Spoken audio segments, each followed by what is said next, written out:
Bonjour à tous, nous terminons aujourd'hui le 6e Pérec avec la 8e Mishnah, donc Mishnachet. La Mishnah poursuit, nous enseigne Amrou le Kohen Gadol. Avant de poursuivre la Avoda que nous allons voir, il faut être sûr que le bouc est arrivé, donc le bouc, la Azazel, qui devait être jeté de la falaise, était arrivé dans le désert. Et c'est seulement après cela qu'on pouvait brûler les graisses du Korban Khatat sur le Mizbeach. Donc pour cela, Amrou le Kohen Gadol. On a dit au Kohen Gadol, Igi Asaïr la Midbar. Le bouc est arrivé dans le désert.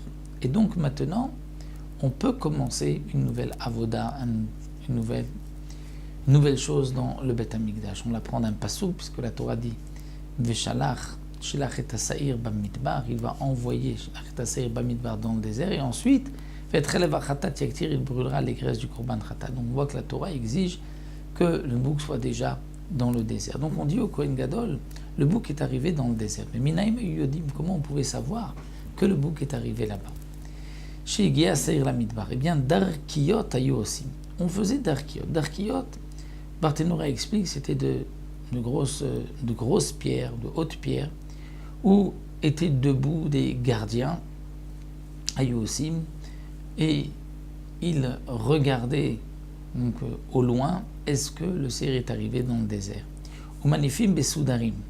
Et on bougeait, il bougeait des drapeaux, des foulards.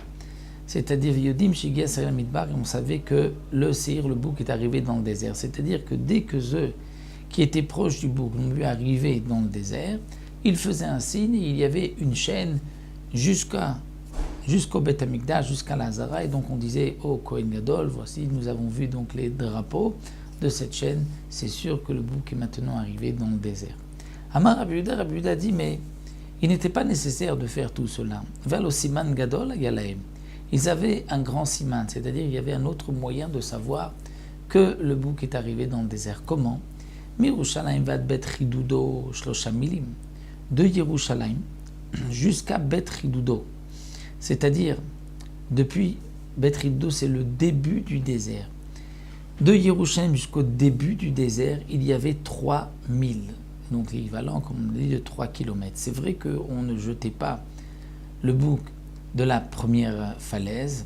Il y avait encore 9000 à parcourir, comme nous l'avons vu auparavant. Mais malgré tout, dès que le bouc est arrivé au début du désert, c'est suffisant. Le Kohen Gadol peut poursuivre la avoda, la mitzvah du bouc a été faite. Et donc, puisqu'on sait que de Yerushalayim jusqu'à Bet Chidudo, au début du désert, il y a 3000. Alors, Olchim 1000, les gens importants de Yerushalayim, comme nous avons vu, accompagnaient le Kohen jusqu'à la première cabane, jusqu'à la première soukha. Et donc, ils marchaient 1000, puisque la première cabane, nous avons vu, qu'il était à une distance de 1000 de Yerushalayim. Donc ceux qui l'accompagnaient marchaient avec le Kohen 1000. Ensuite, ils le laissaient continuer, mais eux revenaient sur leur pied, mais donc venaient dans la ville et ils parcouraient encore 1000. Pendant ce temps-là, le Kohen poursuivait lui de son côté un autre 1000.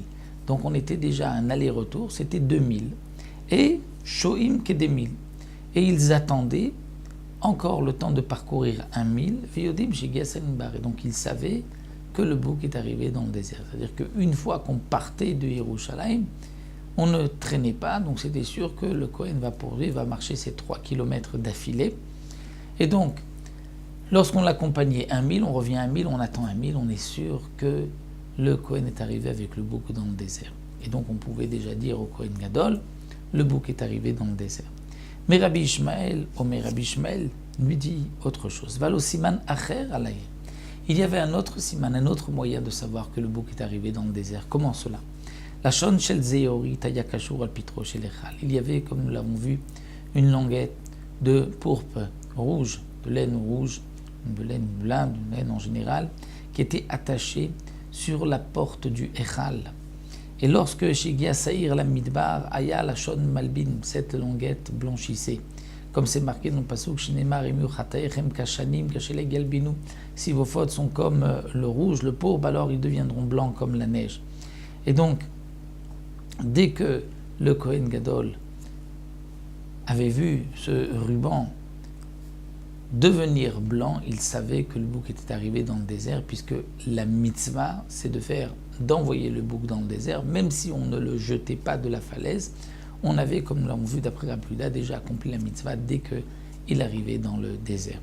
Donc voici le siman pour Rabbi Ishmael, c'est plus simple. Il n'est pas nécessaire faire des signes, des drapeaux, ni de calculer 3000. Il suffit de regarder si la languette est devenue blanche. C'est donc la preuve que le Séhir est donc arrivé.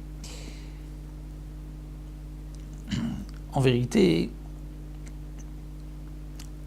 le Tosfot Yom Tov nous rapporte ici quelle est l'opinion de Tanakama et Rabbi Yehuda. Après tout, c'est vrai qu'il y avait cette languette, il y avait ce ruban, donc pourquoi avoir besoin d'autres simanim? C'est que la Gemara nous dit que au début, on attachait effectivement cette languette dans le Echal. Mais les Bnei Israël étaient tellement inquiets de savoir est-ce que c'était devenu blanc ou pas. Ils regardaient, ils cherchaient à regarder dans le Echal noir, et parfois, lorsque les Bnei Israël n'étaient pas méritants, ils en étaient même attristés. Donc, les Khamim ont instauré, comme nous l'avons vu plus haut, que cette languette, ce ruban, était divisée en deux.